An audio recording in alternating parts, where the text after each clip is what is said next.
I have spent my entire life either at the schoolhouse, on the way to the schoolhouse, or talking about what happens in the schoolhouse. Both my parents were educators. My maternal grandparents were educators. And for the past 40 years, I've done the same thing.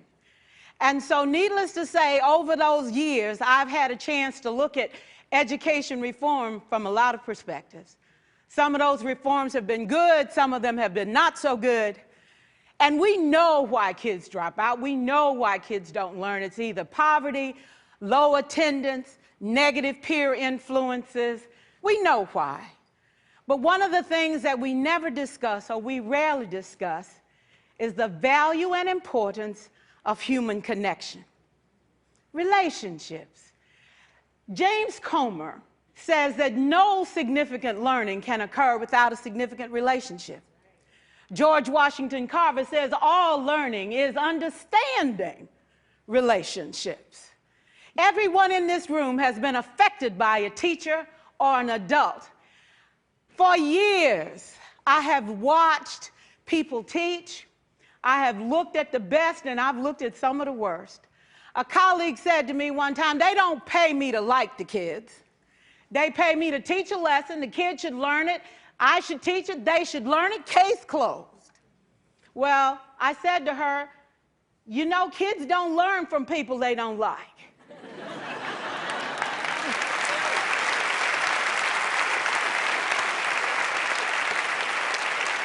She said, that's just a bunch of hooey. And I said to her, well, your year is going to be long and arduous, dear. Needless to say, it was. Some people think that you can either have it in you to build a relationship or you don't. I think Stephen Covey had the right idea. He said you ought to just throw in a few simple things, like seeking first to understand as opposed to being understood. Simple things like apologizing. You ever thought about that? Tell a kid you're sorry, they're in shock. I taught a lesson once on ratios. I'm not real good with math, but I was working on it. And I got back and looked at that teacher edition. I taught the whole lesson wrong. So I came back to class the next day and I said, look, guys, I need to apologize. I taught the whole lesson wrong. I'm so sorry. They said, that's okay, Miss Pierson. You were so excited. We just let you go.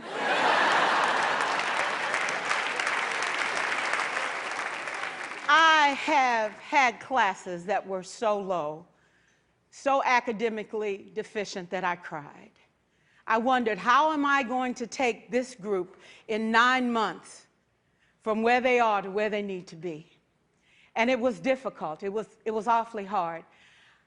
How do I raise the self-esteem of a child and his academic achievement at the same time? One year I came up with a bright idea. I told all my students, you were chosen to be in my class. Because I am the best teacher and you are the best students, they put us all together so we could show everybody else how to do it. One of the students said, really? I said, really? We have to show the other classes how to do it. So when we walk down the hall, people will notice us. So you can't make noise, you just have to strut. And I gave him a saying to say, I am somebody. I was somebody when I came. I'll be a better somebody when I leave. I am powerful and I am strong. I deserve the education that I get here. I have things to do, people to impress, and places to go. And they said, yeah. You say it long enough, it starts to be a part of you. And so,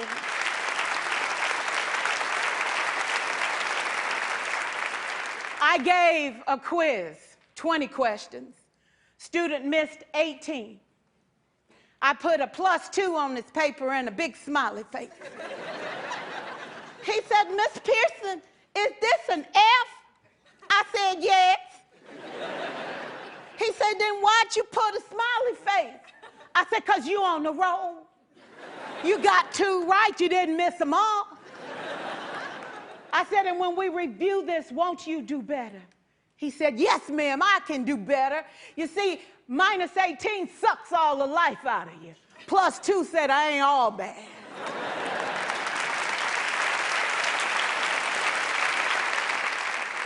4 years, I watched my mother take the time at recess to review, go on home visits in the afternoon, buy combs and brushes and peanut butter and crackers to put in her desk drawer for kids that needed to eat, and a washcloth and some soap for the kids who didn't smell so good. See, it's hard to teach kids who stink. And kids can be cruel.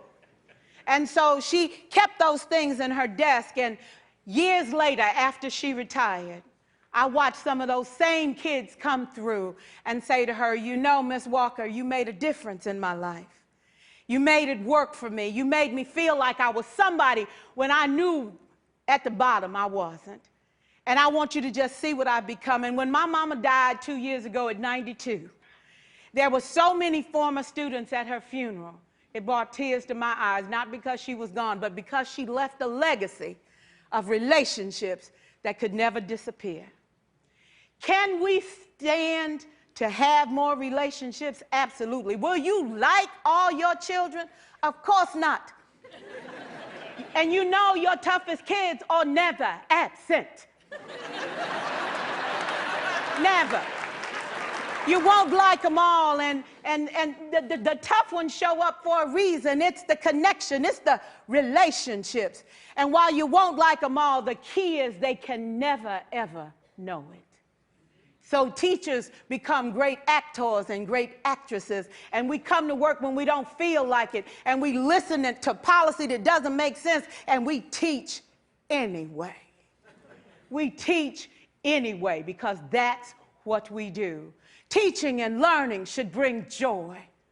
How powerful would our world be if we had kids who were not afraid to take risks, who were not afraid to think, and who had a champion? Every child deserves a champion, an adult who will never give up on them, who understands the power of connection and insists that they become the best that they can possibly be.